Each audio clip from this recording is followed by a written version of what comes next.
오늘의 일발장전 시작합니다. 일발장전의 보물입니다. 대한민국 최고의 주식 전문가 두 분과 함께합니다. 김영민, 김준호, MBN 골드 매니저 모셨습니다. 안녕하십니까? 반갑습니다. 이게 딱 좋을 때 이래요. 2,800 우리가 2년 5개월 만에 돌파를 했는데 또 간밤 엔비디아 이슈 지금 환율도 이러다 또 1,400원 가는 거 아닌가 이런 걱정 있는데요. 자, 이런 매크로 이슈를 저희가 종목에 녹여서 여러분께 쉽고 재밌고 또 유익하게 풀어가는 그런 일발장전 시간이 되겠습니다. 자, 영민 매니저. 네. 오늘 바로 일발 들어가 볼까요? 오늘 네. 어떤 일발 준비했습니까? 일단 분위기가 이제 또 간밤에 미국은 반도체 종목들이 일제히 이제 좀 조정을 좀 받았는데 아마 또 반도체 보유하고 계신 분들은 또 오늘 조금 이제 걱정들을 하실 텐데 이렇게 생각하시면 될 것 같아요. 네.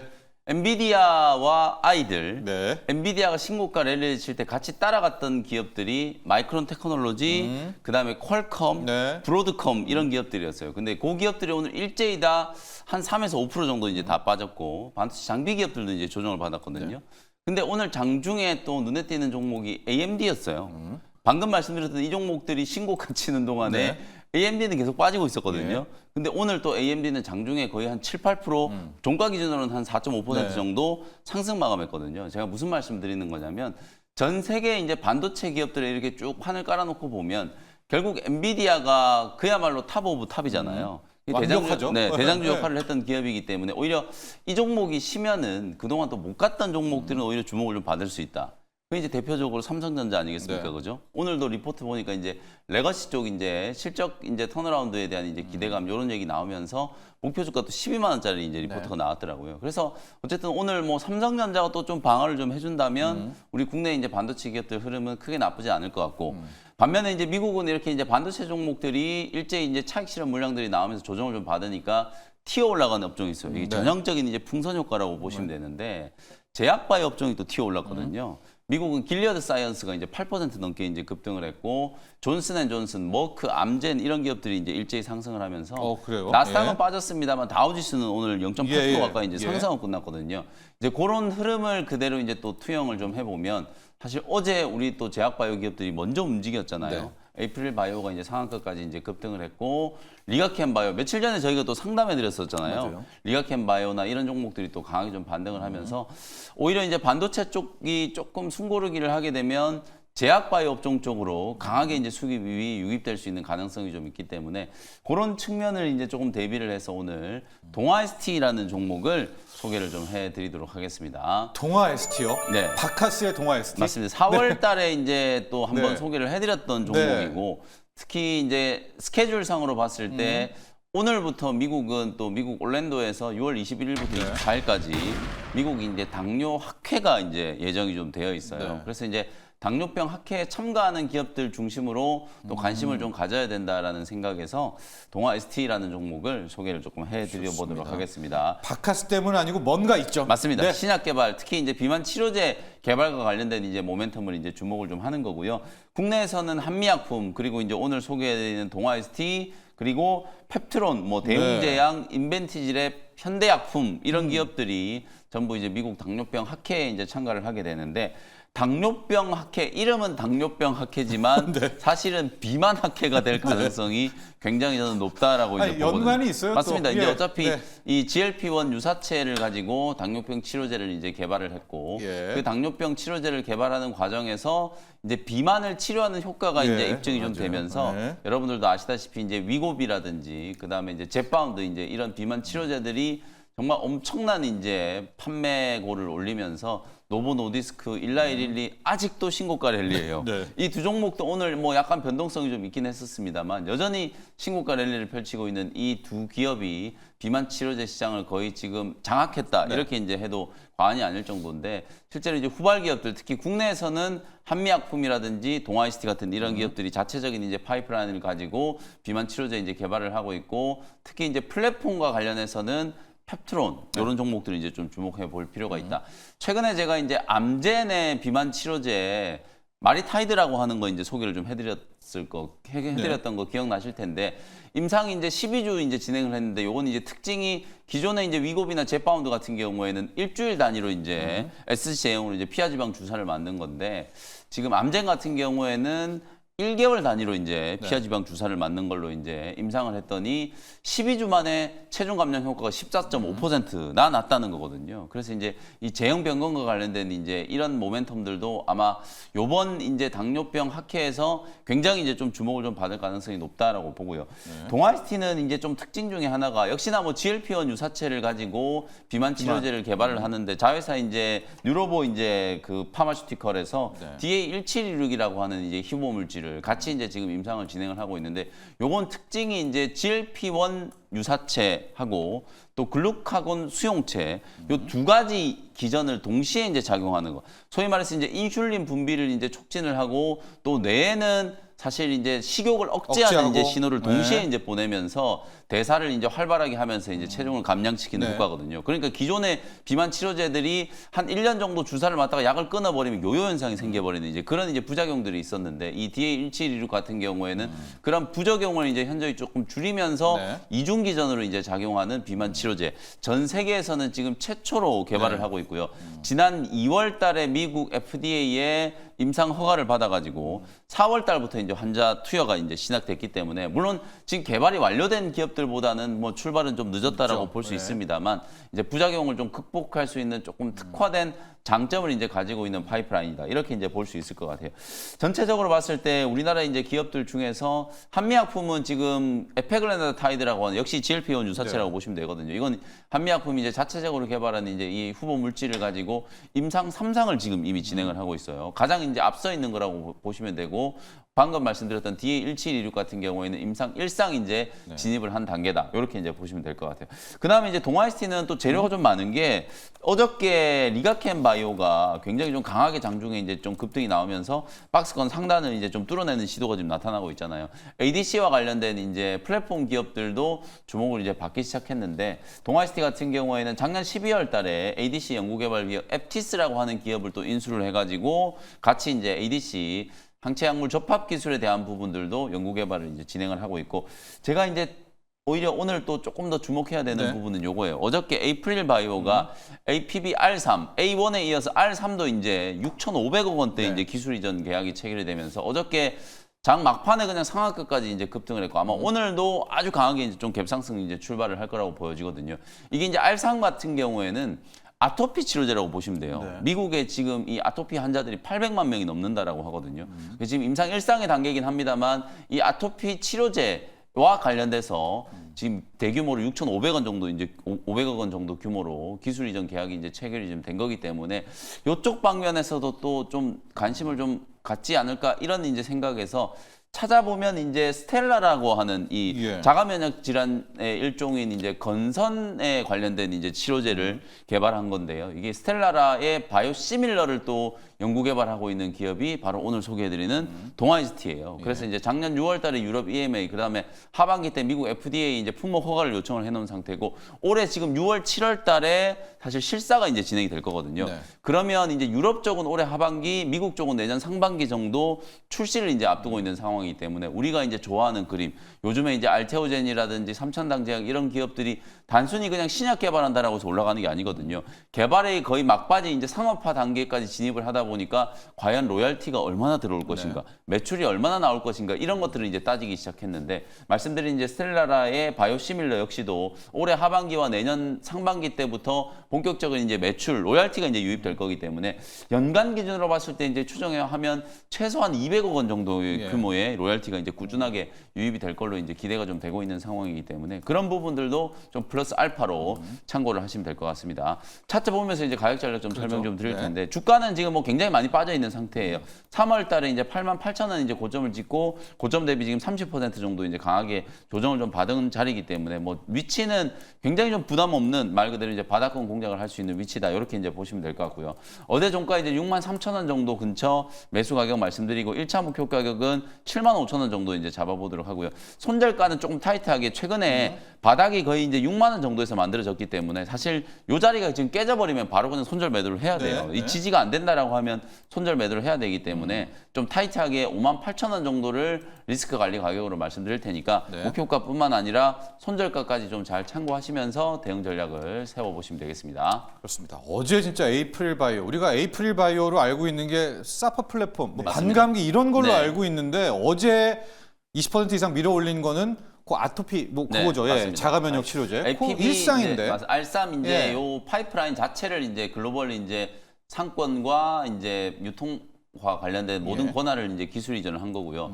미국 이제 바이오테크 기업 쪽으로 이제 기술 이전을 했는데, 근데 저는 이게 사파 플랫폼하고 절대 무관하지 않다라고 아, 그래요? 봐요. 예. 최근에 이제 잘 나가는 플랫폼 기업들, 알테오젠도 마찬가지거든요. 결국은 이런 플랫폼 기술을 가지고 지금 A1도 그렇고 R3도 그렇고 결국 자가면역 질환 치료제의 적응증 확장이라고 이제 예. 보시면 되거든요. 그게 사파 플랫폼에 이제 강력한 플랫폼 기술이 있기 때문에 파이프라인에 대한 이제 가치도 같이 올라가는 거기 때문에. 인정해준다. 그렇죠. 아, 신뢰도. 에이프릴 바이오는 알테오젠과 리가켄 바이오와 마찬가지로 플랫폼 기업으로 네, 알고 인정을 해야 있는데. 된다. 이렇게 이제 네. 보시면 되겠습니다. 그렇습니다. 그러니까 지금 동아에스티의 주엘편 유사체를 가지고 당뇨와 비만, 네. 요것도 일상을 했지만 역시 인정받을 수 있는 신뢰도가 있다. 일상이야 뭐 이렇게 좀 요즘에 폄하하기가 좀 그런 게 또 반응이 나오니까 아마도 네. 그런 점에 또 동아에스티에 대해서 초점을 맞춘 것 같고요. 우리 준호 매니저는 이제 인기가 많아서 관심들이 많은데 내일의 희망님이 우리 준호 매니저님 밤샌 듯해요. 눈이 엄청 피로하고 뭐 이런 얘기들이 이제 나오는데 우리 참고로 말하면은 우리 준호 매니저는 술을 한 잔도 못하죠. 네, 맞습니다. 예. 아, 영민 매니저도 마찬가지. 네. 우리 두 전문가 분들은 여러분 네. 술을 한 잔도 못하고 제가 눈이 소주를 좀 그래 보이는 게 예. 사실 제가 다래끼가 좀 있어요. 맞아요. 근데 제가 그거를 확 짜야 되는데 네. 너무 아프다 그래서 겁이 나서 지금 병원에 못 가고 있습니다. 네. 그래서 한번 마음 이게- 단단히 먹고 치료하도록 하겠습니다. 우리 걱정하는 분들이 많이 있다. 준호 매니저, 그동안 리가켄 바이오 또 네. 뭐 얘기 많이 했었는데 오늘은 어떤 정보를 갖다 붙일까요? 여기에? 뭐 에이프릴 바이오도 뭐 소개를 또 해드렸던 종목이고 사실 근데 동아에스티가 뭐 ADC도 하고 비만 치료제, 뭐 자가 면역 질환 치료제 뭐 많은 사업을 네. 하고 있는 기업이다 보니까 어떤 기업을 갖다 붙일까 고민을 했었었는데 일단 당뇨 비만 쪽은 이따가 제가 탑픽 종목으로 좀 말씀을 드리도록 예, 하겠고요. 그리고 어제 좀 상승했던 플랫폼 기업 중에 ABL 바이오를 좀 갖다 붙여볼게요. ABL 바이오. 네. 그러면은- 왜냐면 네. 이중항체 관련해서 사실상 이제 에이프릴 바이오 같은 기업이 이제 사파 플랫폼 특히 이제 APB R3를 기술 이전했다고 했을 때는 다시 한번 이제 글로벌 비파마들이 가장 관심을 갖고 있는 또 이제 파이프라인 중에서 특히 ABL 바이오는 이중항체와 네. 또 그리고 최근에 비파마들이 가장 관심을 갖고 있는 또 삼중항체 관련해서 개발에 시작을 했어요. 그래서 거의 유도 미사일이 거의 세 개가 동시에 암을 표적한다라고 보시면 될 것 같은데 그런 부분에서 충분히 ABL 바이오가 경쟁성이 있고 기술 이전 기대감 하나만 본다고 하더라도 제약 바이오 섹터가 약간 군지성이 있어서 예. 하나의 기술 이전을 성공을 하면요. 지난번에 작년 말에 예. 또 이제 뭐 리아켄 바이오도 있었죠. 그리고 또 이제 올해 뭐 알테오젠 또 그리고 네. 최근에 삼천단 제약도 독점 계약 체결했죠. 그리고 이번에 에이프릴 바이오까지 대규모 공급 계약을 체결했으면 다시 또 ABL 바이오 같은 이중항체 관련된 플랫폼 기술을 가지고 있는 기업이 충분히 좀 수혜를 받지 않을까라는 관점에서 ABL 바이오를 한번 붙이도록 하겠습니다. 네, ABL 바이오 이중항체 그랩바디라고 하는 회사인데 삼중항체요. 맞습니다, 이제. 삼중항체까지 시도 거기에 또 BB 셔틀이라고 해가지고 네. 뇌혈관 통과하는 그동안 많이 또 이야기했었던 ABL 바이오 준호 매니저의 종목을 갖다 붙입니다. 동아에스티와 ABL 바이오. 동아에스티 바카스는 그냥 매출 까는 겁니다, 여러분. 지금 네. 굉장히 많은 엄청난 또 실력이 있는 회사다 이런 얘기 하면 될 것 같고 관련해서 바이오 질문들 많이 오는데 준호 매니저 이거 하나 더 갈까요? 네.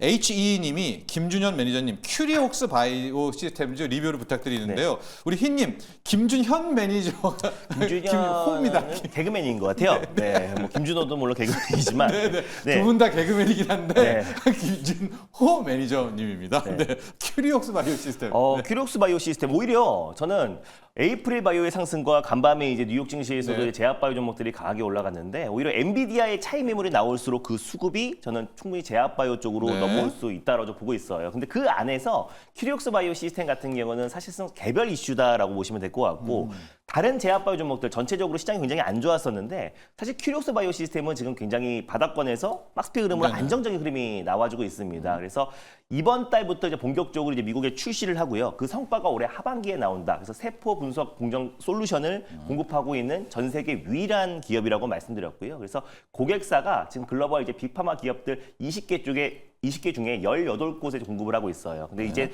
이게 기계 한 대당 이제 가격 자체가 지금 거의 뭐 3억 가까이 수준인데 오히려 지금 보급형 모델이 이번 달부터 출시해서 한 6천만 원대에 이제 공급을 하니까 예. 그동안 이제 좀 중소형 바이오테크 기업들까지도 충분히 큐리옥스 바이오 시스템의 장비를 사용할 가능성이 높다. 그래서 세포 분석 공정 솔루션 같은 경우는 사실 전 임상 단계에서 가장 큰 주요한 역할을 하고요. 그동안은 우리가 다 일일이 수작업으로 해왔던 부분들이 자동화로 바뀐 부분이다 보니까 결국에 큐리옥스 바이오 시스템이 그 장비를 쓸 수밖에 없다. 그래서 사실 이 시장 규모가 거의 한 2조 정도를 평가를 하고 있는데요. 근데 큐리옥스 바이오 시스템이 그 시장을 독점을 하기 때문에 앞으로의 어떤 매출 성장은 좋아질 수밖에 없고 바이오 업황에 살아나면 큐리옥스 바이오 시스템에 수급이 유입되지 않을까라는 관점에서 직전 고점이었던 6만 5천 원까지 그냥 편안하게 중장기적인 관점에서 보셨으면 좋겠습니다. 올해 하반기에 성과가 분명히 나올 것이다라고 좀 보고 있어요. 네. 테크 장비입니다. 큐리옥스 바이오 시스템이죠. 네. 이제 세포를 분석하거나 할 때 필요한 거기도 장비 필요하지 않습니까? 맞습니다. 바이오도 이렇게 좀 테크로 펼쳐지는 것 같고 네. 저는 나름대로 좀 보고 있는 게 원격 진료거든요. 요번에 파업하고 막 요게 좀 끝나고 나면 이 바이오 쪽에 원격 진료 쪽 아직은 저희가 안 다루고는 있지만요. 요것도 저희가 기회가 되면은 한번 두 분의 전문가와 함께 원격 진료를 다뤄보도록 하겠고요. YS킴님이 반도체만큼 제약바이오도 잘 알고 계신 김영민 매니저님, 제약바이오 시가총액 상위주 중심으로 알테오젠, 뭐 삼청단 제약 갖고 리가캠 갖고 어제는 에이프릴 바이오 다 가는데 셀트리온 그룹주들은 너무 못 가요. 셀트리온 관련한 질문을 주셨습니다. 아마 뿐만이 아니라 바이오시밀러, CMO, CDMO 쪽 들고 계신 분들은 지금 소외감 굉장히 느끼고 계시거든요. 일단 이제 셀트리온 그룹주는 합병에 대한 이제 불확실성이 네. 이제 조금 남아 있다 보니까 그게 이제 약간 저는 주가를 좀 억누르는 요소라고 보고 실적에 대한 기대감은 지금 굉장히 지금 강하게 형성되어 있는 상태예요. 그래서 하반기가 되면 분명히 이제 셀트리온과 셀트리온 제약, 왜냐하면 이제 작년에 셀트리온과 셀트리온 헬스케어의 1차 합병이 진행됐을 때 가급적 빠른 시간 안에 합병을 할 거라고 네. 셀트리온 제약과의 합병을 할 거라고 얘기를 했었는데 지금 상반기가 이제 다 지나가고 있는데 아직도 합병과 관련된 이제 구체적인 일정들이 이제 공개가 좀 안 되다 보니까 아마 그것 관련된 이제 실망감으로 이제 주가가 조금 많이 눌러 있는 것 같거든요. 근데 이제 하반기 때 여러분 잘 아시다시피 램시마이스시 같은 경우에는 사실 이제 유럽 시장을 거의 이제 뭐 석권을 했다라고 네. 이제 해도 과언이 아닐 정도였고 매출이 굉장히 이제 성공을 좀 거뒀었고 이걸 가지고 미국의 이제 FDA의 이름만 바꿔가지고 이제 진펜트라라고 하는 걸로 이제 품목 허가를 받아서 이제 올해부터 네. 본격적으로 이제 하반기 때부터 매출이 인식될 거고 그다음에 최근에 여러분들 조금 주목해야 되는 게 요즘에 여러분들 의약품 이름 중에 가장 많이 이름을 들은 게 이제 키투르다, 네. 알테오젠 때문에 네. 많은 분들이 이제 뭐 제약 바이오 쪽 잘 관심이 없으시더라도 키투르다는 네. 다들 아실 텐데 키투르다의 SC 제형 변경을 이제 주도하고 있는 게 지금 알테오젠이잖아요. 근데 이제 키투르다는 특허가 이제 곧 만료가 좀 되기 때문에 네. 특허가 만료되고 나면 이거 이제 바이오시밀러 바이오시밀러. 제품들이 막 쏟아져 네. 나오잖아요. 그 바이오시밀러 시장을 또 공략하고 있는 게 바로 셀트리온이에요. 네. 그래서 키투르다의 바이오시밀러까지 이제 지금 개발을 하고 있는 게 셀트리온이기 때문에 하반기가 되면 저는 이제 실적에 대한 기대감이라든지 이런 키투르다 바이오시밀러와 관련된 이제 기대감 이런 것들이 이제 주가의 이제 상승 동력이 좀 될 거라고 보고 결정적으로는 결국 이제 셀트리온도 이제 지배구조와 관련된 이슈예요. 셀트리온과 셀트리온 제약의 이제 합병 스케줄 하반기 때 이제 좀 구체화될 거라고 보고 그다음에 이제 셀트리온 홀딩스 나스닥 시장에 이제 직상장 시키겠다고 작년에 이제 서정진 회장이 아주 큰 소리를 네. 이제 쳤는데 그것과 관련된 것도 지금 뭔가 이제 구체적인 이제 그림들이 좀 나오지를 못하다 보니까 주가가 이제 상대적으로 조금 부진한 게 아닌가라는 생각이 좀 들거든요. 근데 이제 하반기 때는 저는 분명히 이제 셀트리온과 셀트리온 제약도 지금 제약 바이오 업종의 이제 랠리에 좀 편성을 할 수 있을 거라고 보고요. 여러분들이 이렇게 생각하셔야 돼요. 지금 실제로 뭐 제약 바이오 종목들이 강하게 올라가는 것 같지만 강하게 올라가는 종목은 정말 손에 꼽을 정도예요. 1분기 때 일단 HLB가 굉장히 좀 강했었는데 품목 허가 이제 실패를 하면서 주가는 이제 반토막 난 상태고 그 자리를 지금 대체한 게 알테오젠하고 삼천당 제약 그 다음에 어제 겨우 리가캠 바이오 네. 정도 조금 올라가는 거거든요. 이제 에이프릴은 자체로 가고. 에이프릴은 네. 이제 재료가 네. 나오면서 이제 급등한 거고요. 실제로 제약 바이오 종목 차트 다 돌려보시면은 네. 굉장히 안 좋아요. 예. 지금 원달러 환율이 네. 막 1,390원 위로 올라와 있고 성장 섹터 종목도 투자 심리 좀 안 좋다 보니까 셀트리온만 안 좋은 게 아니라 몇몇 제가 방금 옮겨드렸던 특정 종목들 제외하고 지금 제약 바이오 기업들이 다 안 좋은 상황이기 네. 때문에 오히려 하반기 때 금리 인하와 관련된 이제 기대감이 이제 구체화 좀 되고 제가 말씀드렸던 것처럼 원달러 환율이 일단 1,350원까지 좀 떨어져야 맞아요. 되거든요. 네. 환율 하락하고 그러면 전체적으로 이제 제약바이오 종목들이 이제 상승 효과가 생길 거기 때문에 그때는 셀트리온 그룹주들도 소외되지 않을 거다. 네. 이렇게 이제 말씀을 좀 드리겠습니다. 자, 우리 YS킴님, 셀트리온은 젯바운드도 그렇고 뭐 바이오시밀러 실력이야 누가 무시를 하겠습니까? 최고인데 이 지배구조 마지막 이 3인방 합병이 될 때까지 우리 시장이 하도 많이 당해가지고 그동안 다른 쪽에서 그걸 좀 우려를 하는 것이 아닌가. 그러나 이제 바이오 전반적으로 갈 때는 바이오시밀러도 버릴 수가 없죠. 예, 그런 이야기를 주셨고요. 준호 매니저와는 이 종목 리뷰를 해야 되겠습니다. 저도 궁금하고 이 6월 3일 일발 비나텍이거든요. 여러분도 아시겠지만 저도 ESS 수소연료전지 신재생에너지 이게 안 와가지고 답답한 사람 중에 한 명인데 비나텍 한번 가보죠. 네. 일단 비나텍 같은 경우는 뭐 ESS 사업을 하고 있는데 아직은 좀 매출 비중으로 봤을 때 좀 미미한 수준이고 그냥 비나텍 같은 경우는 울트라 캐퍼시터 관련해서는 글로벌 1등 기업이다. 특히 중형 캐퍼시터 관련해서는 글로벌 1등 기업이다 보니까 앞으로의 좀 성장성이 너무나 크고 또 정말 향후에는 이 기술력이 조금 더 발전이 된다고 했을 때는 2차 전지를 또 대체할 수 있는 게 또 커퍼시터가 될 수 있다라고 보고 있고 지금은 약간 대체제와 좀 보완제로 좀 사용이 됩니다. 그래서 결국에 좀 전기차 업황과 또 신재생 에너지 업황에도 같이 따라갈 수가 있는데 뭐 풍력이라든지 태양광에도 들어가고요. 특히 뭐 자동차의 이제 보조 전원 그 장치가 돼서 뭐 블랙박스라든지 또는 그리고 에어백 순간적으로 이제 고출력으로 빵 하면서 에너지를 분출하기 때문에 뭐 에어백에도 많이 사용이 됩니다. 그래서 향후 이제 사실상 그래서 비나텍 같은 경우는 뭐 신재생 에너지와 또 이제 전기차 업황이 턴어라운드 됐을 때 주가가 좀 크게 좀 올라갈 수 있는 부분이고 또 미국의 태양열 에너지에도 이제 비나텍의 또 중요한 캐퍼시터가 공급이 되고 있는 시점이다 보니까 매출 성장은 거의 담보가 되어 있는데 지금 이제 업황 자체가 특히 또 국내 증시가 최근에 수급 쏠림 현상도 워낙에 또 심하고 특정 섹터 특정 종목에만 수급이 쏠리다 보니까 비나텍에 좀 관심을 좀 못 받았는데 결국 저는 장기적으로 본다고 했을 때는 비나텍에 좀 관심을 가질 가능성이 높고 이 캐퍼시터에 대한 관심이 굉장히 높아지고 있다. 그래서 테슬라 같은 경우도 사실상 지금 맥스웰이라는 원래 대형 캐퍼시터 기업을 또 이제 인수하기도 했고요. 근데 사실 최근에 또 이제 LS 머티리얼즈가 또 이제 그 캐퍼시터 관련해서 맥스웰과 지금 점유율 차이가 별로 안 나요. 그래서 1등, 2등을 다투고 있는데 중형 캐퍼시터 쪽에서는 비나텍이 거의 압도적인 거고 또 그리고 소형 캐퍼시터 관련해서는 일본의 파나소닉이 있다라는 거 참고하시면 될 것 같은데 사실 중형 캐퍼시터는 앞으로 전기차, 뭐 자율주행, 신재생 에너지에 없어서는 안 될 핵심 부분이다 보니까 장기적으로는 너무 매력적이다. 기술력이 있는 기업이다라고 보시면 될 것 같습니다. 차트 보시면은 딱 저 때 한번 갔다가 쭉 빠지잖아요. 맞습니다. 오른쪽에 저 때 보면은 최태원 회장 이혼의 대왕고래 대왕고래. 수급을 다 판서가면서 타격받은 게 이쪽이에요. 맞습니다. 신재생 ESS. 근데 가격적으로도 수소연료전지. 너무 매력 있는 것 같아요. 그죠? 그래서 지난번에 ESS로 잠깐 기대감으로 올랐던 부분까지도 다 반납해가지고 가격이 너무 매력적이다. 판단이 됩니다. 그렇습니다. 신기하게 다 뺏겼긴 하지만 그러나 비나텍 신재생 ESS 뭐 수소 연료 에너지 결국은 이게 테마긴 테마인데 맞습니다. 언제 오느냐. 뭐 내년에 올 수도 있겠지만은요. 오기는 온다라는 얘기 드리면서 영민 매니저는 이 종목도 한번 가볼게요. KC텍. KC텍 갈게요. 반도체 종목들이 오늘 뭐 앞서도 말씀드렸다시피 이제 조금 쉬어가는 이제 타이밍은 온 것 같아요. 엔비디아 주가가 이제 뭐 ETF와 관련된 이제 얘기도 좀 해주셨고 또 한편으로는 또 ETF 이런 얘기들 있잖아요. 최근에 이제 애플 비중을 줄이고 엔비디아 비중을 이제 거의 한 15%포인트 정도 또 더 늘려야 되니까 못한 뭐 10수조 원 정도 또 자금이 또 추가적으로 또 유입될 수 있다. 뭐 이런 얘기들도 좀 나오고 있고 아마 스케줄상으로 봤을 때 어제였나요? 오늘이었나요? 아마 미국 옵션 만기일 거예요. 아마 그것도 저는 조금 상대적으로 좀 영향을 미치면서 너무 이제 차트를 여러분들 한번 열어보시면 엔비디아하고 뭐 퀄컴, 브로드컴 이런 기업들 주가가 정말 말도 안 되게 너무 심하게 많이 올랐어요. 그러니까 당연히 이제 속도 조절이 이제 조금 필요한 구간이니까 약간의 이제 차익 실현 물량들이 좀 나왔다. 다만 우리 반도체 기업들은 사실 별로 오른 게 없어요.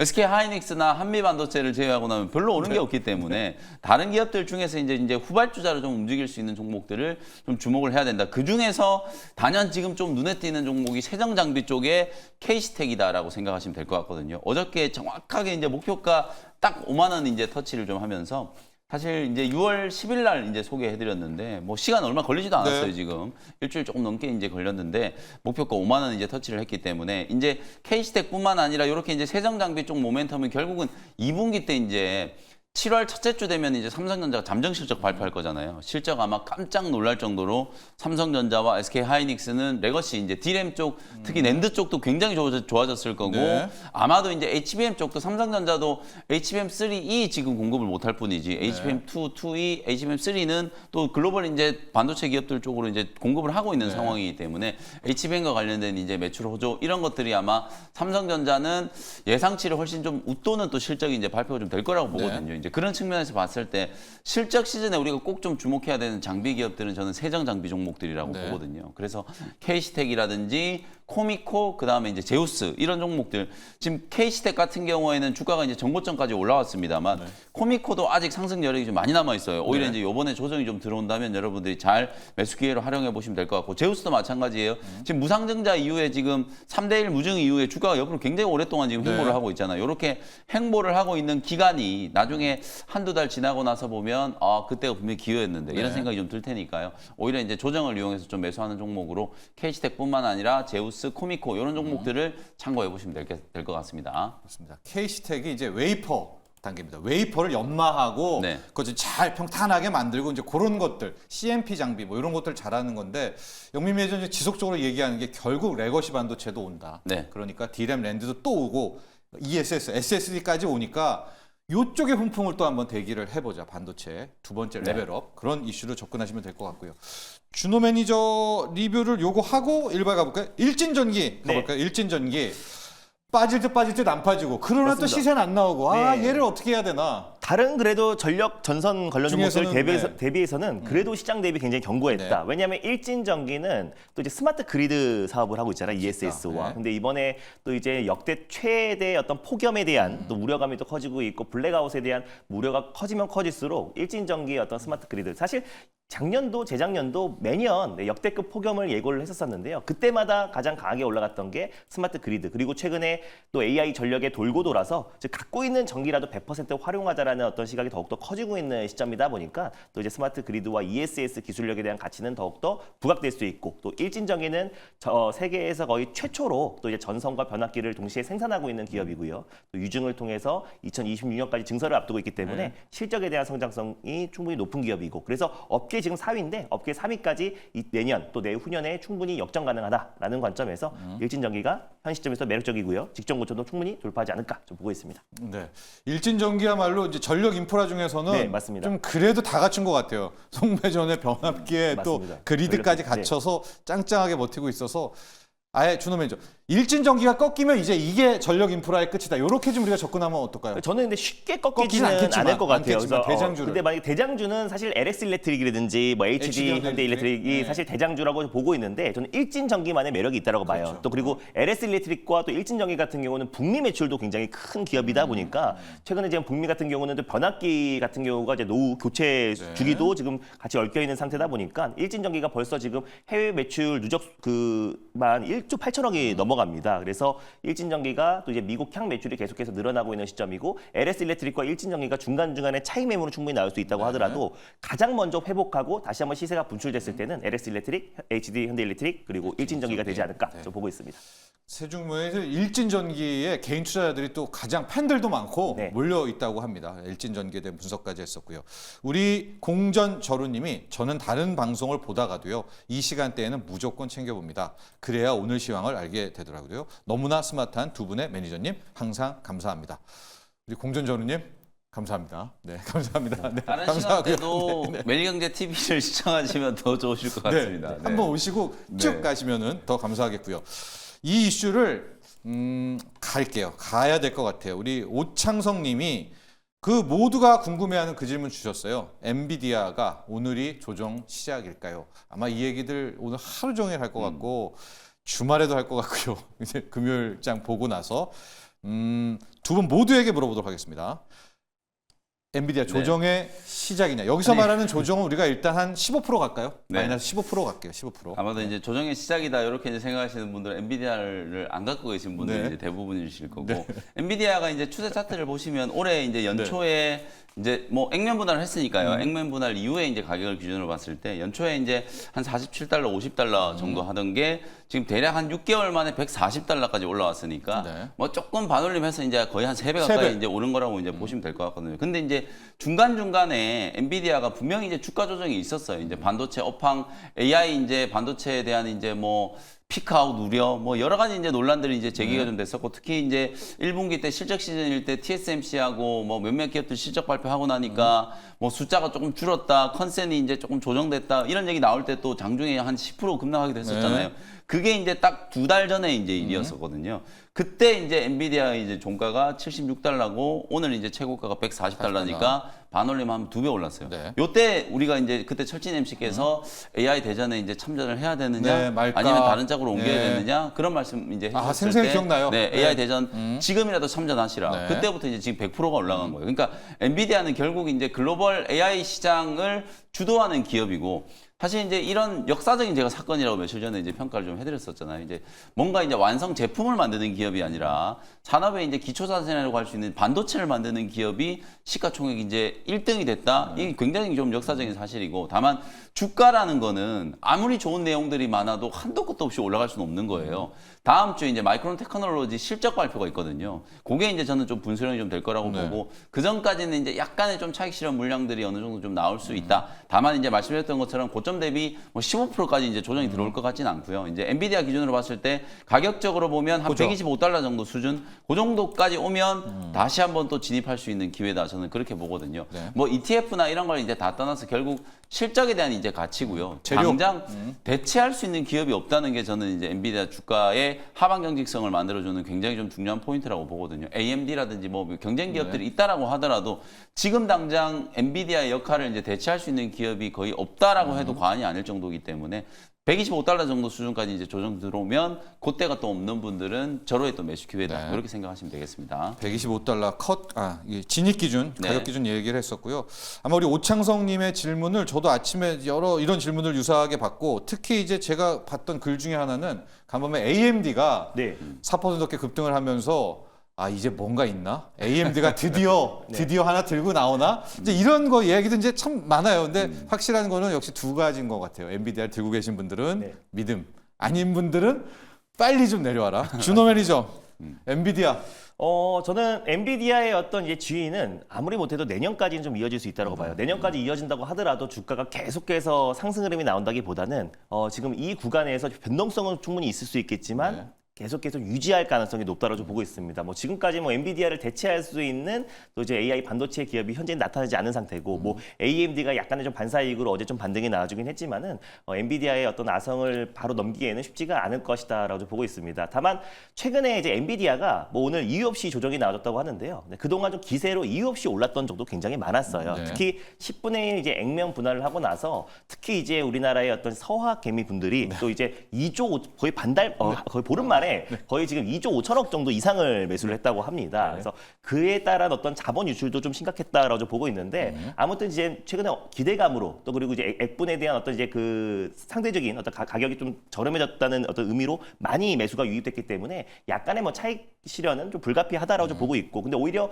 지난번처럼 그때 10%가 엔비디아가 하루 만에 급락이 나왔던 적이 있잖아요. 그래서 좀 과도하게 조정 흐름이 나와주면은 엔비디아를 우리가 접근을 못했던 사람들이 오히려 살 수 있는 기회다 보고 있고요. 당분간 뭐 마이크로소프트와 애플과 엔비디아의 시총 격차가 굉장히 미미하잖아요. 네. 다시 또 마이크로소프트가 시총 1위로 올라섰는데, 그래서 이 부분의 어떤 시총 그 상위권에서는 당분간 내년까지는 이어지면서 엎치락 뒤치락 할 가능성이 높으니까 조정 때마다 오히려 매수의 기회로 삼는 것도 내년까지는 유효하다라고 보고 있습니다. 그렇습니다. 방금 전에 김전 매니저님이 중요한 포인트 좀 짚어주신 게, 실제로 제가 차트를 좀 보여드릴게요. 예. 미국의 지금 엔비디아 차트하고 브로드컴 차트를 이제 보시면 이 두 기업이 지금 액면 분할을 하면서 네. 그 액면 분할로 인한 이제 모멘텀도 분명히 좀 있었다라고 보거든요. 그래서 액면 분할을 하고 난 이후에 주가가 굉장히 좀 가파르게 올라섰기 때문에 이제 그에 따른 이제 차익 실현의 이제 물량들이 조금 나온 거고, 지금 보신 차트가 이제 엔비디아고요. 브로드컴 차트도 이제 보여드리면 요 종목도 액면 분할 발표하자마자 갭 상승은 뛰어가지고 주가 굉장히 세게 이제 급등을 하다가 오늘 이제 조정이 조금 들어온 거거든요. 그러니까 요 두 기업은 이제 액면 분할로 인한 약간의 이제 오버슈팅이 이제 주가 이제 차익 실현으로 조금 이제 이어진 거다, 이렇게 보시면 되고, 여담이지만 어제 이제 또 김준 매니저하고 이런저런 이제 얘기를 하다가 네네. 김준 매니저 이런 얘기를 하더라고. 네. 지금 엔비디아를 매일같이 우리 이제 사학 개미분들이 네. 하루에 막 3천억, 5천억씩 이렇게 맞아요. 사다 보니까 네. 이게 워낙 약세의 요소다. 맞아요. 환율이 네. 계속 올라가고 있어. 이게 왜냐하면 엔비디아 살려면 결국 이제 달러 네. 환전을 해야 되니까. 그게 이제 하나의 이제 이유다라는 얘기를 이제 해주시더라고요. 이제 그런 측면도 분명히 좀 있기 때문에 너무 지나치게 이제 쏠림이 생겼을 때는 분명히 이런 이제 차익 실현의 이제 과정, 소위 말해서 이제 속도 조절의 이제 과정이 좀 필요하다. 다만 추세적인 흐름은 전혀 이제 문제가 없다. 이렇게 이제 이해를 하시면 될 것 같습니다. 네. 딱 그 얘기를 하려고 했었는데 액면분할하고 첫 주에 1조 1천억 원 네, 맞아요. 우리 개인들이 샀고요. 그 다음 주 이번 주에 또 1조 3천억. 네. 그래서 지금 2주 만에 네. 우리 돈 네. 2조 4천억이 지금 네, 맞아요. 엔비디아로 갔습니다, 여러분. 갔고. 그러니까 간밤에 저도 그 생각을 역외 환율이 왜 이렇게 맨날 튀지? 자고 나면 그러니까요. 1388, 자고 나면 1395. 그러다가 장중에 떨어지고. 맞습니다. 간밤에 체결하려고 네. 예, 달러 콜한 거 아니에요? 사실 뭐 환율이 이제 고환율이 거의 고착화되고 있어요. 네. 뭐 그래서 그게 어떻게 보면은 뭐 여러 가지 문제가 있어요. 뭐 있지만, 고물가도 있고 네. 그리고 고금리도 있고 여러 가지 부분들이 있지만은 방금 아까 네. 말씀드렸던 이제 뭐 엔비디아를 필두로 저 매그니피센트 세븐 기업들의 어떤 이제 서학개미 분들의 어떤 네. 관심이 너무나 뜨겁습니다. 그래서 엔비디아 다음에 뭐 테슬라고요. 그리고 빅테크 기업들 대부분 다 매수하고 특히 뭐 S&P 500이든지 또 그리고 나스닥 어떤 ETF에도 굉장히 많이 투자를 하고 있는 상태다 보니까 안 그래도 국내 증시의 강력한 모멘텀이 부재한 상태에서 자금들이 다 지금 해외 증시로 좀 가고 맞아요. 있다라는 게 어떻게 보면은 고환율을 좀 곡착화시켰던 원인 중에 하나가 되지 않을까 좀 보고 있어요. 다만 저는 이 실마리가 어떤 한 부분만 나오면 풀릴 수밖에 없다라고 좀 보고 있습니다. 그래서 지금은 꽁꽁 엉켜버린 어떤 실타래가 지금 그것처럼 보이겠지만은 결국에 네. 국내 증시의 어떤 강력한 모멘텀만 나오면 된다고 봐요. 네. 그래서 그동안은 뭐 대왕고래나 뭐 저출산이나 이런 것들 일시적인 어떤 테마성으로 올라가는 종목들 말고 오늘 뭐 어제 에이프릴 바이오 같은 어떤 네. 제약 바이오의 훈풍이 나와주던가 아니면 뭐 반도체에서 아니면 또 뭐 게임에서 네. 새로운 강력한 모멘텀이 나온다고 했을 때는 외국으로 나갔던 그 자금들이 다시 한국에 들어올 수밖에 없고 작년 같은 경우도 뉴욕 증시보다 얘기예요. 에코프로 네. 그룹주가 강하게 상승을 예. 나와주면서 국내 증시의 매수가 굉장히 많이 유입됐거든요. 그런 것처럼 국내 증시 특히 이제 에이프릴 바이오와 지금 잇따라서 지금 기업들이 기술 이전이나 또 좋은 성과가 나와주고 있기 때문에 바이오 쪽에 훈풍이 든다고 했을 때는 충분히 지금 대기 자금만 85조로 코로나 이후에 최대치예요. 네. 그래서 그 자금도 충분히 국내 증시에 유입되면은 코스닥도 그동안 못 갔던 부분들이 키 맞추기가 나올 가능성이 높고 또 그리고 환율도 어느 정도는 좀 안정을 찾지 않을까 좀 보고 있습니다. 네. 네. 당국도 알고 있을 겁니다. 왜 우리 서학개미들, 우리 개인들 돈이 이렇게 매 주마다 1조 5천억 뭐 이런 식으로 다 엔비디아를 사는지 하려면 금투세 폐지 뭐 이런 거 있죠. 네, 상법 맞습니다. 개정, 밸류업 쪽에서 뭔가 한번 나와주면 솔직히 하반기에 국내로 또 올 수 있다. 네. 그런 환율도 안정이 된다. 이런 포인트 하나를 또 짚어주셨고요. 김정태님, 마진율 80% 찍으면 찍을수록 엔비디아 찍으면 찍을수록 돈 버는 기업 15조 원 자금 투입 예정이다. 네, 좋습니다. 진짜 마진율이 뭐 부르는 게 값이니까 원하는 대로 나오겠죠. 포뇨님은 그런데 또 다른 이야기를 주셨어요. 마진이 높으면 결국에는 경쟁자가 나오게 돼 있습니다. 시장이라는 게 그렇습니다. 근데 이런 의견을 좀 새벽에 저도 이제 많이 봤어요. AMD 주가 오르니까 이거 있다. 이제 뭔가 나온다. 보시죠, 여러분들 한번 엔비디아. 자, 이제 자연스럽게 네. 준호 매니저의 일발 종목으로 넘어가 보도록 하겠습니다. 오늘의 일발 종목 어떤 거 준비했습니까? 어제 에이프릴 바이오가 이제 기술 이전, 대규모 기술 이전에 성공을 하면서 사실상 이제 약물 전달 플랫폼에 대한 가치가 시장에서 관심을 충분히 받을 수 있다라고 좀 보고 있어서 비만 치료제에 관련된 펩트론이라는 기업을 오늘 탑픽 종목으로 한번 가져와 봤습니다. 네. 제가 5월 20일 날 한번 가져와서 한 48% 정도 수익을 챙겼던 종목이에요. 맞아요. 근데 우리가 목표가 달성 종목입니다. 맞습니다. 근데 규칙상 우리가 이제 한 달 지난 종목은 포트에서 제외되기 네. 때문에 딱 한 달이 지난 시점에서 바로 좀 가져와 봤어요. 그래서 사실 이제 에이프릴 바이오가 어제 이제 기술 이전을 성공했다라는 거는 사파 플랫폼, 약물 전달 플랫폼에 대한 가치가 더 높아질 수밖에 없다라고 보고 있고, 그러니까 우리가 약 효능이 얼마만큼 지연되는지 그리고 방광기가 얼마만큼 증대되는지가 빅파마들이 가장 관심을 갖고 있는 거다. 근데 이제 펩트론 같은 경우는 주 1회에 투약해야 되는 뭐 위고비라든지 젯바운드를 한 달 이상으로 좀 지속할 수 있는 플랫폼 기술력을 가지고 있고요. 그 관련해서 세마글루타이드 원천 기술을 또 가지고 있는 기업이다 보니까 꼭 기술 이전을 하지 않는다고 하더라도 그 원천 기술 그 자체도 충분히 가치가 반영이 돼야 된다라고 좀 보고 있습니다. 그래서 특히나 지금 뭐 연일 신고가가 나와주고 있는 뭐 일리아 릴리나 노보디스크 또 위고비 또 젯바운드 관련된 제형 변경 관련된 기술 이전 논의를 꾸준하게 하고 있는 기업이다 보니까 또 연내에 둘 중에 한 곳만 기술 이전에 성사한다고 하더라도 정말 펩트론의 가치는 더욱더 폭발적으로 성장할 수밖에 없다고 보고 있어요. 그래서 결국에 약물 시간을 또 증대시킬 수 있는 또 이제 플랫폼 기술을 가지고 있고 스마트 대포 기술을 가지고 있습니다. 이것 또한 글로벌 지금 빅파마들 중에 지금 4곳과 지금 기술 이전 논의와 또 그리고 협력 논의를 하고 있습니다. 그래서 그것 또한 이루어진다고 했을 때는 다시 한번 펩트론의 어떤 이제 실적 성장도 같이 이뤄질 수밖에 없고 비만 치료제에 대한 관심이 굉장히 높고요. 그리고 이제 골드만삭스에서는 2030년까지 거의 133조 이상의 시장으로 성장할 수 있다. 그리고 2030년까지 우리가 관심을 가져야 될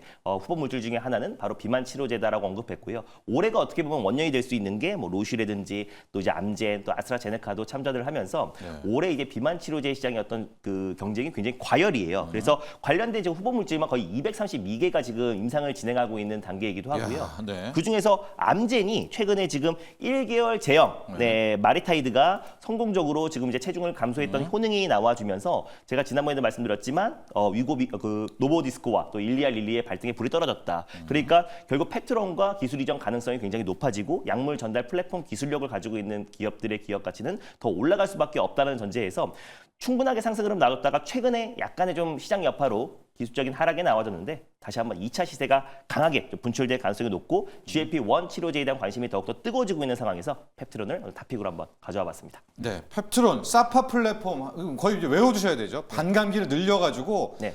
과연 매일 우리가 주사를 맞아야 됐다면 이건 한 번 맞으면은 뭐 한 달 맞습니다. 혹은 뭐 2주 동안 이제 약효를 느리게 하는 이제 그 기술을 갖고 있는 건데 이 시나리오가 계속 이제 준호 매니저 또 영민 매니저도 이야기를 하지만 이 일라이닐 노보노디스크 네. 쪽은 지금 매일 맞고 뭐 위고비치 하고 있는데 암젠이라는 데서 느닷없이 지금 1개월짜리 맞습니다. 이 지속을 성공시키니까 다른 것들도 좀 발등에 불이 떨어졌잖아요. 네. 그럼 찾다 펩트론 거 빨리 기술 이전할까라는 네. 그런 가능성인 거죠. 맞습니다. 네, 예전부터 논의를 꾸준히 해왔던 네. 것도 있었고요. 예. 그래서 네. 그래서 저는 이제 펩트론 좀 부연 설명 좀 해드리면 저는 뭐 오늘 붙이는 종목도 당연히 이제 그냥 펩트론 같이 이제 한 표를 좀 던지고 싶은 게 사실은 지금 가장 이제 이 그 제형과 그리고 이제 약물 지속 관련된 이제 플랫폼 기업들 중에 가장 빅파마들과의 이제 계약 가능성, 성사 가능성이 높은 기업이 이제 펩트론이기 때문에 계속 이제 펩트론을 이제 말씀을 좀 드리는 거고 방금 이제 설명해 주셨던 것처럼 결국 이 1개월 제형이 이제 왜 필요하냐면 결국 이건 치료제잖아요. 비만을 치료하려고 하는 건데 기존에 지금 일주일 단위로 이제 지금 맞고 있는 건 한 1년 정도 이제 투약을 하고 나면 보통 이제 약을 끊고 나면은 다시 체중이 올라가는 부작용이 분명히 이제 생긴다는 거거든요. 그 부작용을 이제 극복하기 위한 게 이제 첫 번째. 그 다음에 지금 노보노디스크나 일라이릴리, 뭐 엔비디아하고도 거의 비슷한 구조라고 보시면 되는데 거의 이제 독점적인 지위를 요 두 기업이 갖고 있다 보니까 지금 비만 치료제 수요는 계속 폭발적으로 늘어나고 아까 이제 김종현 매니저님 뭐 130조 얘기해 주시면 또 조사하는 기간에 따라서는 지금 180조까지도 지금 얘기가 나오고 있거든요. 시장 규모는 계속 커지고 있는데 사실 공급은 거의 이 두 기업이 지금 하고 있기 때문에 절대적으로 지금 공급 부족. 그러니까 가격이 계속 올라갈 수밖에 없는 거예요. 약값이.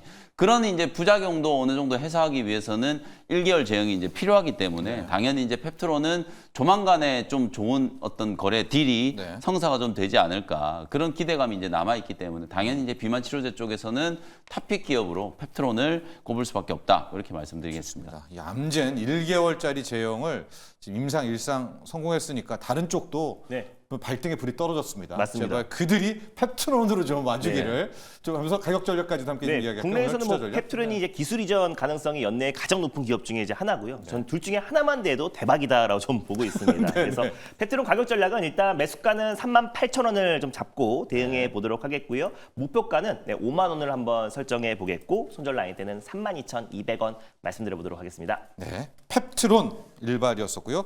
영민 매니저의 오늘 일발은 동아 ST였었고 동아 ST에 붙였던 종목이 ABL 바이오. 네, ABL 바이오. 저희가 다 했네요. 동아 ST, 또 ABL 바이오, 에이프릴 바이오는 어제 오늘 또 많이 이야기 들으셨겠고요. 펩트론까지 했습니다. 저희가 나머지 리가캠 막 이런 질문들 있거든요. 이거는 개장 때 또 저희가 차트 분석과 함께 또 해보도록 하겠습니다. 작전이 아니라 일발 장전은 오늘 일단 여기까지 하도록 하겠습니다.